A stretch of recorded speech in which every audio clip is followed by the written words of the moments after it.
Díaz, bahiense, nació en 1965, estudió letras en la Universidad Nacional del Sur, cursa la maestría en Cultura Pública en la Universidad Nacional de las Artes, integró el grupo de arte público Poetas Mateístas, colaboró en la revista Vox, en Diario de Poesía, la revista Otra Parte y el sitio Bazar Americano.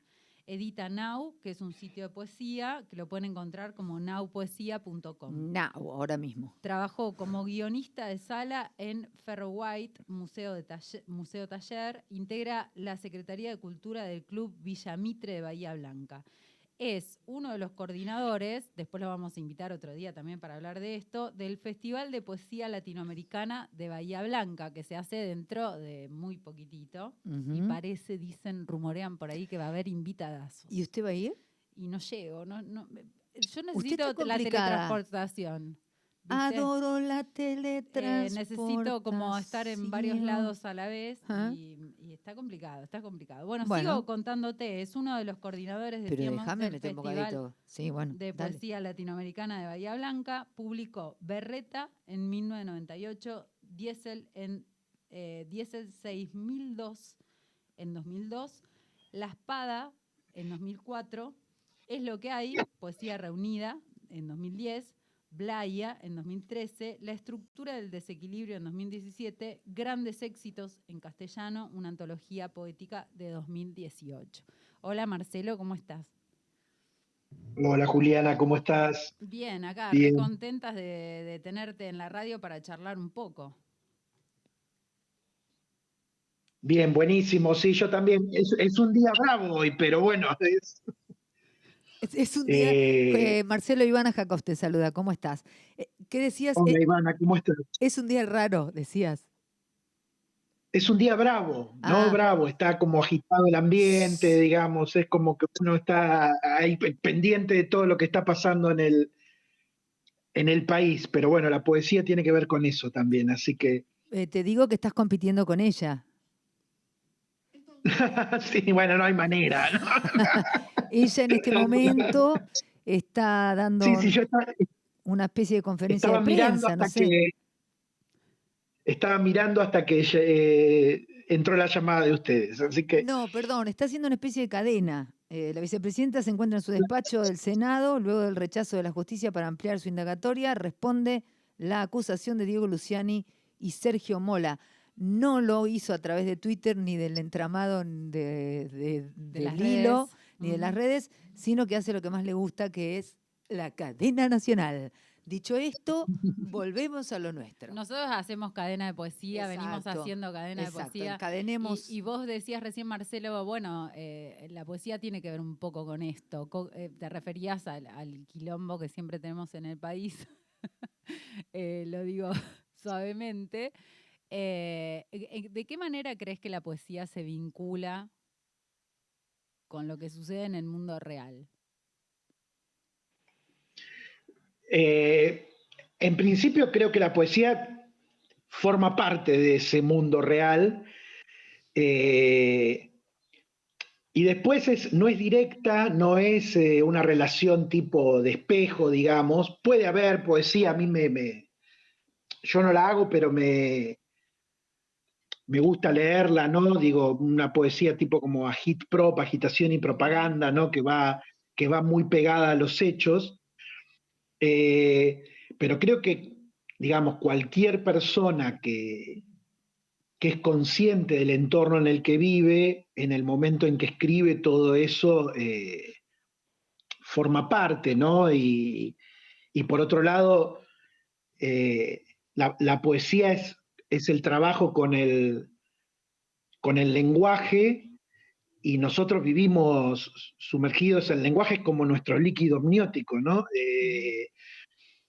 Y entonces digo, tenés como circulando fuertemente lenguajes simplificadores, lenguajes de odio, lenguajes del prejuicio, lenguajes que te reducen la realidad a una frase. Yo creo que la poesía precisamente lo que hace es ensanchar eso y tratar de zafar de lenguaje un poco asfixiante que muchas veces circula en los medios de comunicación y, y en las redes, ¿no? Donde todo el mundo se empieza a pelear, digamos. Creo que eh, en este presente la poesía tiene como ese rol de oxigenar un poco, ¿no? O de darle más espesor a lo que sentimos, pensamos, decimos. Sí, ¿no? La poesía ahí generando como otra cosa, ¿no? Como una especie de otro mundo, de alguna manera. Sí, hay un textito muy lindo que a mí me gusta mucho de Giorgio Agamben, que se llama Magia y Felicidad. Y él dice que hay dos tradiciones de la magia. Una que consiste en conocer los nombres de las cosas para dominarlas, ¿no? Si vos sabés el nombre secreto de las cosas en la magia, podés dominar a las personas y a los objetos y al mundo. Y dice, y hay otra tradición que es la que la vincula a la felicidad, que es la que libera a las cosas y a las personas de su nombre. Dice Agamben, tener un nombre es la maldición, ¿no? Y dice, cuando ese gesto mágico te quita el nombre, te vuelve a lo inexpresado y te permite a vos construir tu propia expresión. Yo creo que la poesía va por ese lado, ¿no? Es como que desajusta el lenguaje un poco opresivo que circula todos los días, ¿no? Y permite que aparezca otras cosas que están en la vida y que no aparecen nombradas. Bien, y todo este recorrido, ¿no? que ahora estamos un poco teorizando, ¿cómo empezó en tu vida? Digo, ¿cuándo apareció la literatura en tu vida? No sé si la literatura, pero por lo menos el acercamiento a la literatura. La literatura de chiquito, porque yo soy muy lector de chico, fui un niño asmático, entonces me pasaba los inviernos en cama en una época en la que la televisión empezaba a las 5 de la tarde nada más. Sí, verdad. Entonces, Claro. nada, claro, no me quedó más remedio que leer de chiquito, ¿viste? O me leían, no me leía mis abuelos, tíos, padres, que ya no sabían qué hacer con ese pibe enfermo. Eh, y como lector siempre, ¿no? Lector de todo, de todo lo que cayera en mis manos, historietas, cuentos, novelas, lo que venga. Empecé leyendo historietas de muy chico. ¿Cuáles leías? ¿Te Y acordás de después, alguna? lo primero que leí que me acuerdo fue una Hijitus, Claro. que eran esas revistas alargaditas de Sí. García Ferré, que creo que tardé como un mes en leerla, más o menos. Andaba con esa revista para todos lados. Y después era muy fanático de Asterix, eh, Lucky Luke, todas esas revistas de historietas francesas, belgas. Eh, y la Que quiero poesía empecé decir, en el en secundario. ese momento se intercambiaban, ¿no? Uno podía ir y canjear ese cómic por otro cómic en algún negocio, ¿no? Y seguir leyendo. Claro, claro, había lugares donde vos ibas con tu revista, pagabas unas monedas y cambiabas por otras. Ujú, Sí, es cierto eso. ujú. O sea que me refiero a que era más fácil también acceder a nuevos textos, de alguna manera. Bueno, ahora está internet, de Tenía todo. que ir. Hoy encontrás todo en internet. Ujú, Lo que pasa es que te sentás y lo encontrás solo. En ese momento había una cuestión de sociabilidad, ¿no? Que era ir con la revista, cambiársela a otro, ujú. encontrarse con alguien y te quedabas charlando un rato, ¿no? Era como una red, pero era una red más social que las redes sociales, que por ahí Total. te estás en una terminal un poco más solo, ¿no? Ujú. Pero bueno, la lectura me acompañó siempre. ¿Y cuándo llegó la Eh, poesía? en el secundario empecé a escribir poesía. ¿Cómo fue Eh, ese primer encuentro?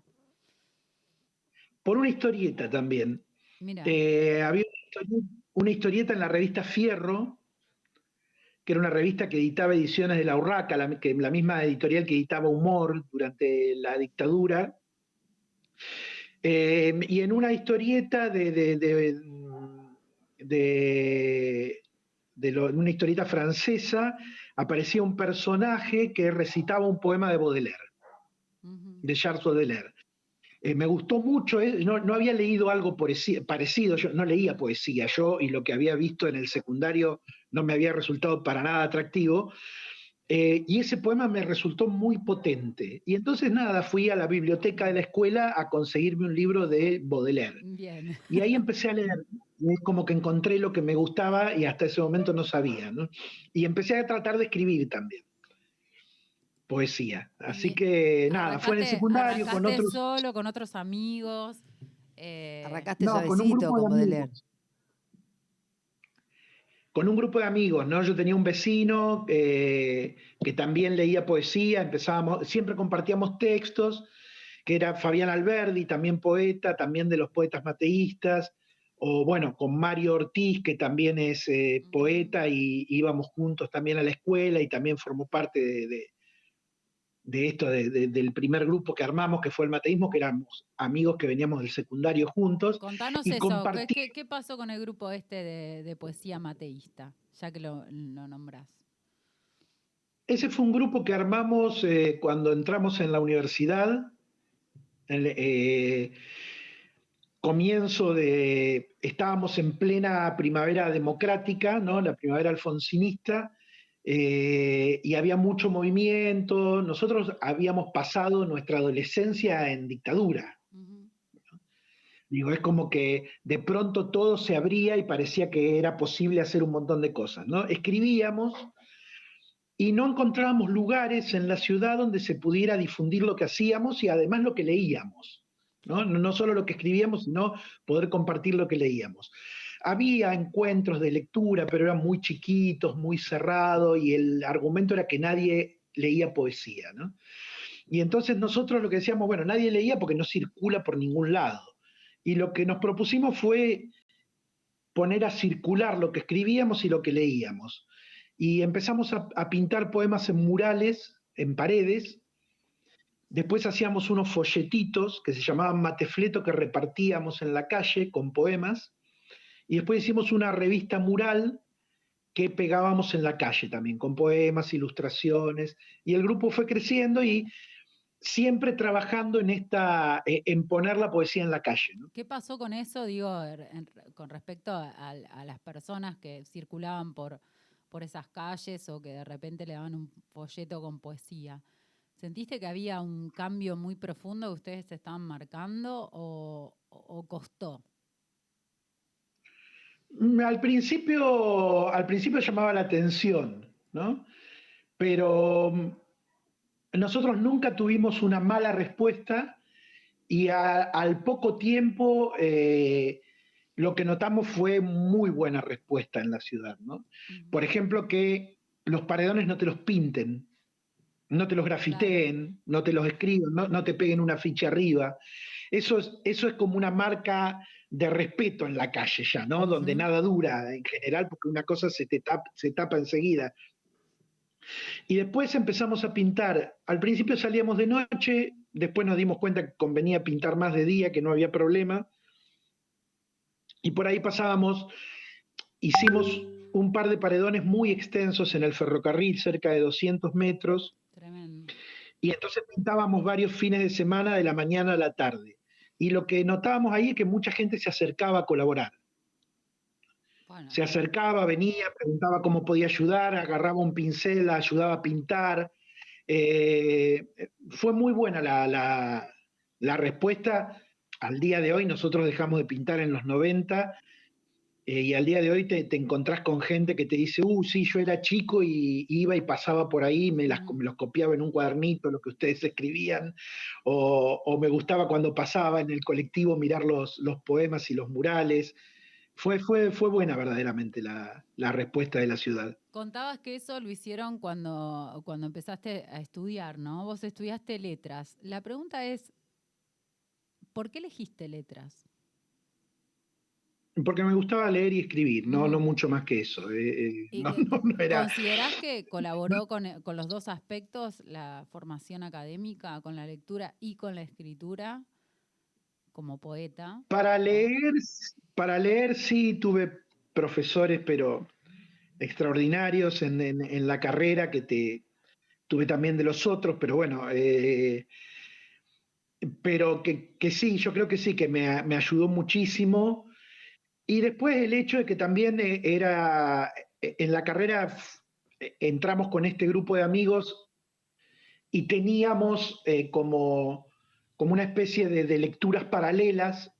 En la carrera ahora se ve bastante poesía en letras en Bahía, en la universidad, pero en ese momento no veías poesía, ¿no? O veías en las clásicas, ¿no? Que Claro. ahí tuve profesores excelentes, de leer poesía latina, poesía griega, trabajar, analizarla, eh, pero no con la escritura. Con la escritura, recuerdo una profesora que el primer día de clase que tuvimos, lo primero que nos dijo fue: acá no vienen a escribir. Eh, Bueno, A sí, sí, todos muy nos dicen lo simpática. mismo, ¿eh? Nos bueno, acordamos todavía de esa mujer que... Sigue sucediendo, sigue sucediendo. Pero bueno, nos inventamos espacios paralelos para escribir y para leer.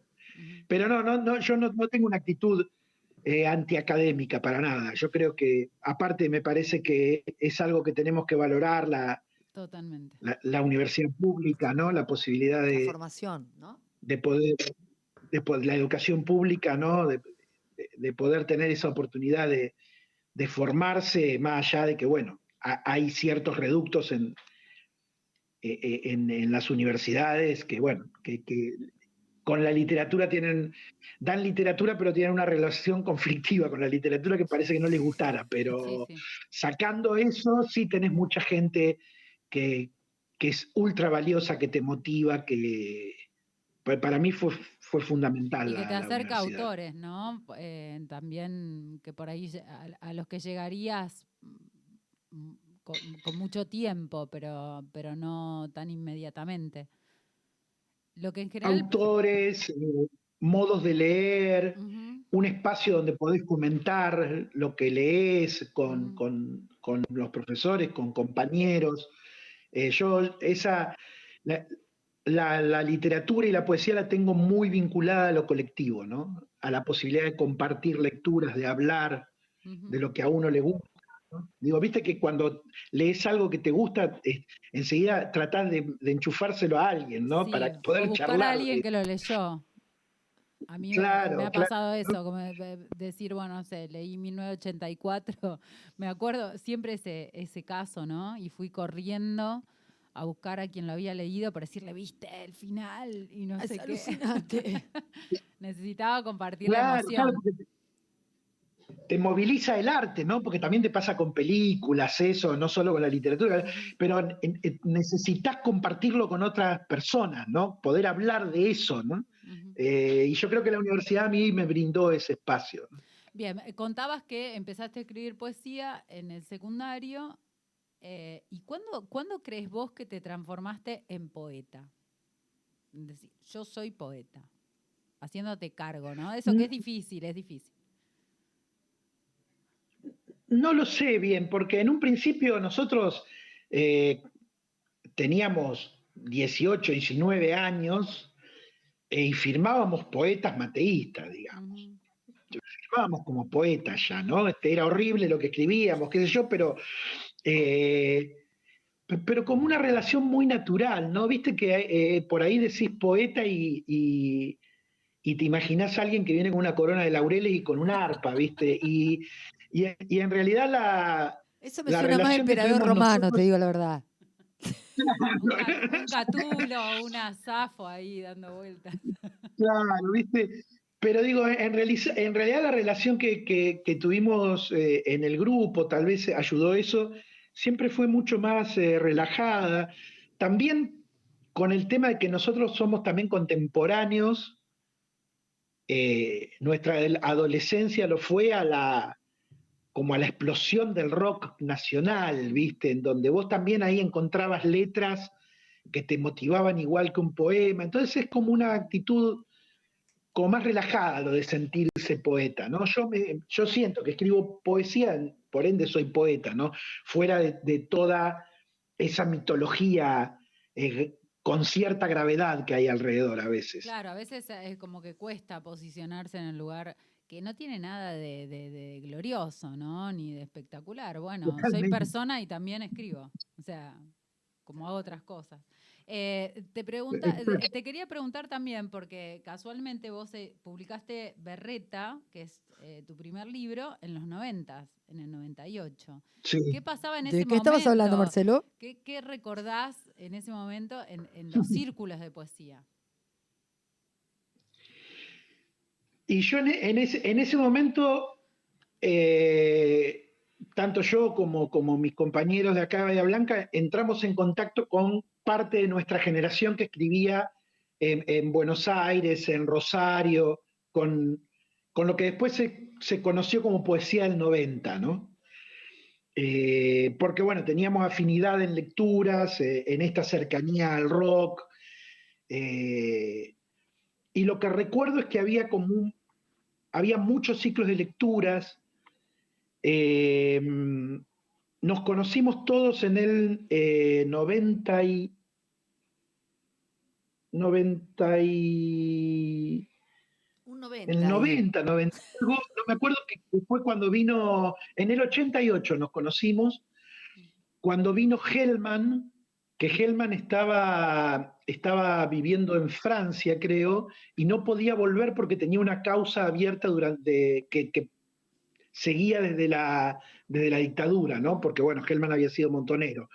Eh, y se hizo un encuentro de recibimiento para Hellman, que volvía a Argentina en el 88 recién, eh, y ahí tomé contacto con muchos de los poetas de mi generación y con poetas como, no sé, Madariaga, por ejemplo, que Claro. me acuerdo que leyó en uno de esos encuentros, ¿no? Me acuerdo de eso, de que había mucho movimiento también, mucho encuentro, editoriales de poesía, y a la vez, en los 90 todo lo que fue el deterioro económico, ¿no? El país que se estaba yendo a pique lentamente, ¿no? Claro, eso te iba a preguntar, Eh, porque bueno, ustedes adolescentes durante la dictadura, ¿no? Todo lo que, o si querés, la vuelta a la democracia de la que hablabas hoy, esta primavera alfonsinista, y después el estallido del 2001. En ese intervalo, vos publicaste Berreta, Diesel y la Espada, más o menos, ¿no? sí, Digo, sí, ¿sentís sí. que justo habíamos empezado con una pregunta parecida? ¿Sentís que repercutió, digamos, la política en tu poesía, en tus Sí, búsquedas o no? yo creo que en todo el ambiente poético repercutió, ¿no? Ujú. Digo, porque es un momento en el que surgen muchas editoriales artesanales, ¿no? La editorial Cartonera, Cartonera, ¿no? sí. Eloísa Cartonera de Cucurto, por ejemplo. Era como desde ese hacer tratar de dar una respuesta en un país en el que se estaba cayendo a pedazos, ¿no? Total. Sí. Eh, pero sí, sí, yo creo que sobre todo en Berreta, que hay son como una serie de poemas en donde hay como todas unas postales que tienen que ver con ese mundo, ¿no? Diesel es más raro, pero creo que también tiene que ver con eso, ¿no? Digo, uno no se aísla del contexto, aunque por ahí las marcas no aparezcan directamente, están en la escritura. Sí. Después pasó un tiempo, ¿no? Hasta que salió Es lo que hay, Blaya y la estructura del desequilibrio, que salieron ya pasada la gran crisis económica del 2001. ¿Crees Mm. que aparecen las mismas búsquedas o hubo otras? Digo, el pasaje de un poemario al otro, de un libro al otro, ¿es un duelo o es una continuidad? No, yo en general pego saltos de un libro al otro, ¿no? Es como que tardo mucho en publicar, no tengo apuro en publicar, no es algo que necesite estar sacando libros todo el tiempo. Ujú. Eh, Y por ahí lo que siento es que cuando cierro un libro es como que agoto esa manera de, para mí, de encarar el libro. Entonces por ahí me muevo a otro lado, ¿no? Mis libros son todos muy distintos unos del otro. Me gusta esa sensación cuando escribo de estar un poco perdido en lo que hago. No, no, cuando siento que ya más o menos tengo cierto control sobre eso que estoy haciendo, es como que, bueno, ahí cierro, publico y me voy a probar otra cosa en la que no me sienta tan seguro, ¿no? Hoy decías que tiene De, que ver con la magia, decías hoy, mencionabas el texto, no me acuerdo del autor, pero decías que tiene que ver Agamben. con la magia y el acceso a lo secreto, ¿no? Esto de desvincular del nombre. ¿Tiene que ver con eso, este salto? Tiene que ver con eso que dice Agamben, no del nombre, sino de, con esa segunda Ujú, magia, dice él, que es la magia que remueve los nombres, ujú, la que quita los nombres, la que desarma los nombres que tienen todas las cosas en el mundo y te vuelve a lo inexpresado. Que no es tanto el nombre secreto, sino es lo contrario, es precisamente quitarle el nombre a las cosas para volver a hacerlo de nuevo. Y es eso, ¿no? Es como cuando tenés como armaste cierta maquinita para hacer los poemas ujú, y sale la cosa como medio automática, dejarla para volver a empezar a armar algo que en lo que no estés tan seguro, no tengas tanta certeza. ujú, ujú. Por lo menos a mí me pasa eso. Sí, o sea, si, Yo, si alguna vez se tiene certezas, ¿no? Eso sería también. Si sí, somos pero viste que en el capaces, mundo de la literatura hay gente que tiene muchas certezas. sí. Te encontrás con gente que tiene certeza y todo el tiempo te baja línea, ¿viste? Yo en el momento en el que escribo me gusta estar como probando. Ujú, Eh, que por momento es como, ese probar es como un juego que me da, disfruto mucho, y por el otro lado también te genera mucha angustia porque nunca terminás de estar muy seguro de si lo que estás haciendo vale la pena o no. ujú. Pero bueno, ¿Cómo es te la das manera en que yo cuenta funciono con la cuando, escritura. digo, ¿te diste cuenta alguna vez que valió la pena? ¿Y cómo? Eh, es oscilante eso. En un punto es fundamental la devolución que te hacen los demás. Sí. No digo, la, la poesía es algo social, no es algo privado. Ujú, Entonces, en la medida en que ves que alguien conecta con lo que escribiste, eso te da como cierta tranquilidad, ¿no? ujú, Eh, y después está en uno también, ¿no? Que eh, con el tiempo, que yo agarrás algo que escribiste hace 10 años y lo mirás y decís, ah, no estaba tan mal, No era ¿no? tan porquería. Eh, claro, claro, ¿no? Depende del día igual, ¿eh? ¿O Claro, no? depende del día, pero viste que hay momentos que en el momento en que estás escribiendo no tenés mucha seguridad. Cuando pasa un tiempo lo mirás y decís, bueno, no, no valía la pena, o decís, ah, no estaba tan mal, fui muy duro con esto, Tal ¿no? cual. Ujú, Eh, pero bueno, yo el proceso, los procesos lo hago así.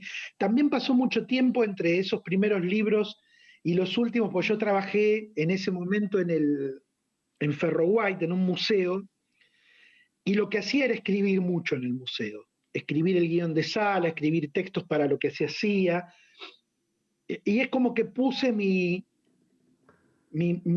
pasión por escribir estaba puesta ahí, no claro, necesitaba escribir poesía en eso. claro. Y como que, sí, se entiende, o como con un efecto más comunicativo, digamos, con una intención más comunicativa. Sí, porque igual el museo era como un museo extraño, ¿no? Digo, donde hay poemas en algunas partes del Mm, museo, había una relación con los investigadores que hacían historia, con quienes hacían videos, con los vecinos, porque es un museo comunitario. Entonces es como que la palabra circulaba medio por ahí y, y es como que fui escribiendo muy lentamente. No ujú. es que dejé de escribir, pero fui escribiendo muy lentamente en esos años. Hoy comentabas cuando nombrabas al grupo de los poetas mateístas que en ese momento había como una visión de que nadie leía poesía. Hoy, con las redes sociales y todo lo demás, ¿qué perspectiva tenés al respecto? Yo creo que se lee mucha poesía.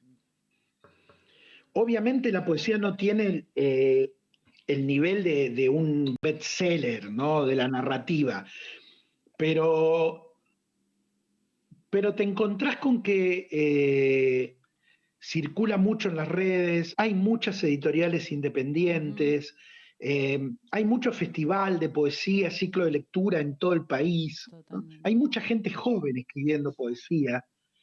Eh, yo creo que es por ahí algo medio escondido, ¿no? Porque no tiene la visibilidad mediática, pero me parece que hay mucha gente escribiendo poesía y hay mucho movimiento en Argentina. Bueno, no queremos demorarnos, podríamos hablar y vamos a seguir hablando porque un día de estos te vamos a invitar para que nos cuentes un poquito del Festival de Poesía Latinoamericana que se hace en Bahía en octubre. Pero ahora queremos escuchar tus poemas. ¿Tenés algo ahí para Bueno, compartirnos? tengo ahí para compartir, sí. Marcelo, por favor, te pido, ten en Tengo... cuenta que está hablando la vicepresidenta en este momento también, ¿eh? Bueno, te lo pido por lo que más quieras.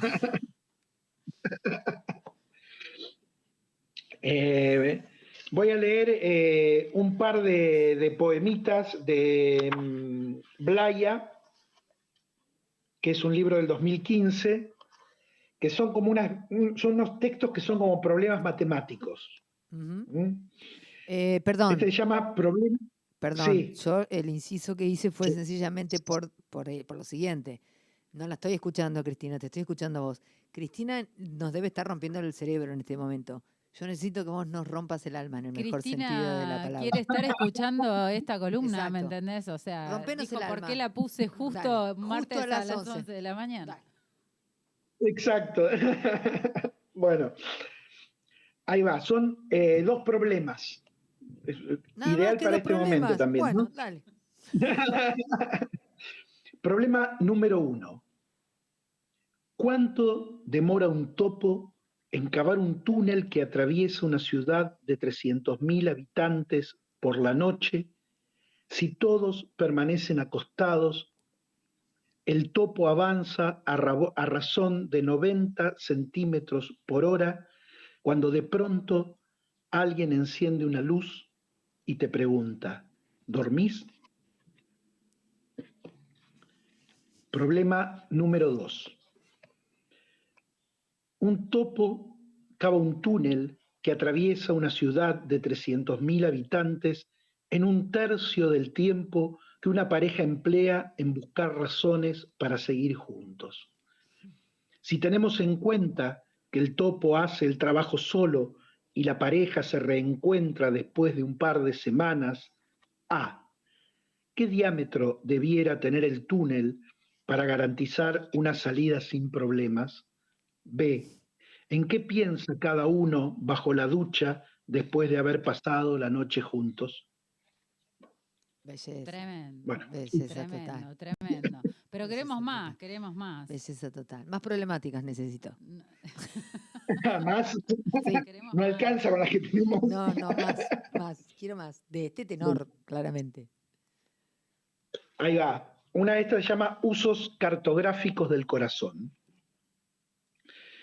Porque el libro tiene una serie de poemas sobre mapas medievales dibujados, mapas que tienen forma de trébol, formas de corazón. Entonces dice, hay mapas con forma de corazón y hay mapas del corazón. No del corazón como territorio, sino de las trayectorias del corazón, como si uno dijera un mapa de viaje, un itinere. Ahora se sabe que el corazón no viaja sino en sentido figurado, pero los Querora de Nueva Guinea creen que el ánimo con el que uno sobrelleva el día tiene que ver con los desplazamientos del corazón y el lugar que ocupa en cada momento, como si el corazón fuera un animal indócil que habitara y recorriera día a día nuestro cuerpo. La palabra indócil la digo yo y la palabra animal también. Para los Querora, creo, el corazón no es dócil ni indócil, ni les preocupa tanto qué es, sino más bien dónde está. Por eso miro tu electrocardiograma, aunque eso no me dice dónde está tu corazón. No sé por qué me regalaste el electrocardiograma. No conozco a nadie más que pueda hacer un regalo semejante. Tampoco sé por qué lo miro. Creo que puedo cantarlo. Qué tremendo, por favor, por favor. Tiranos uno más y ya. Y antes de la última lectura, ¿se consiguen todavía tus libros?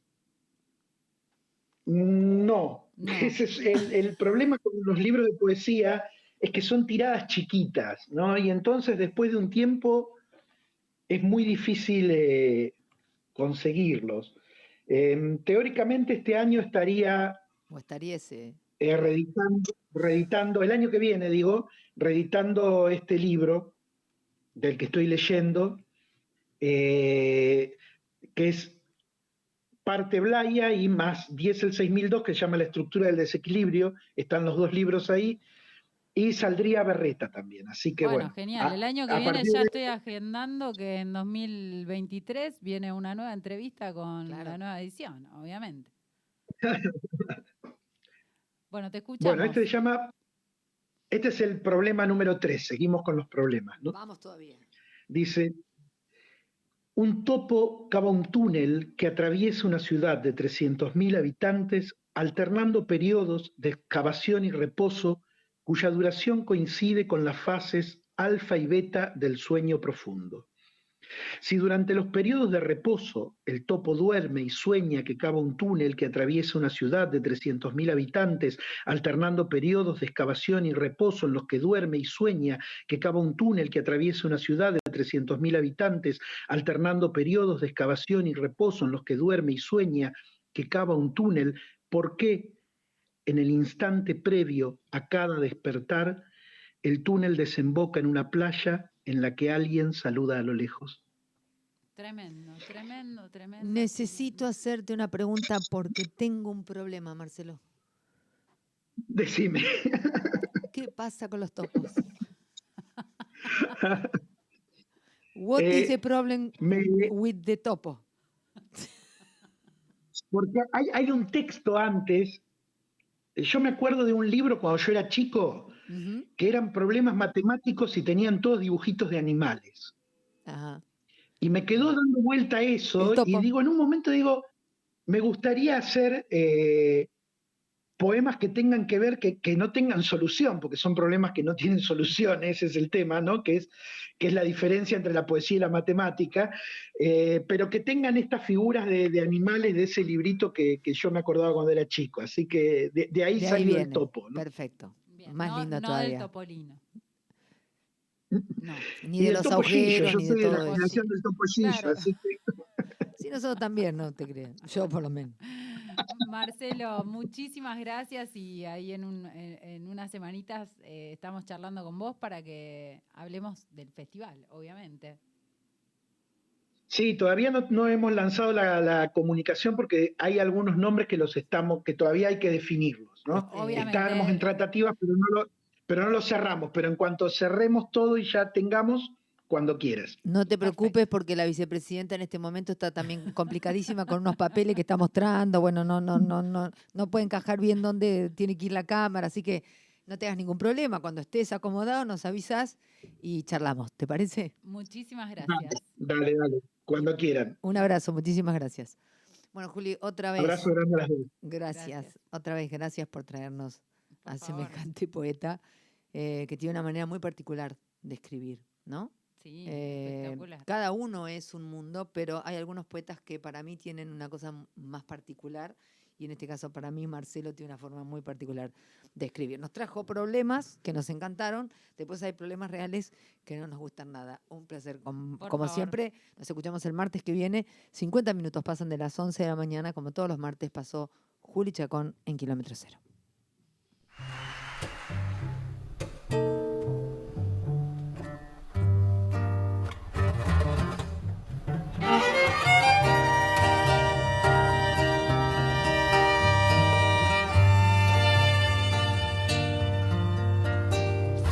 Tiene una mirada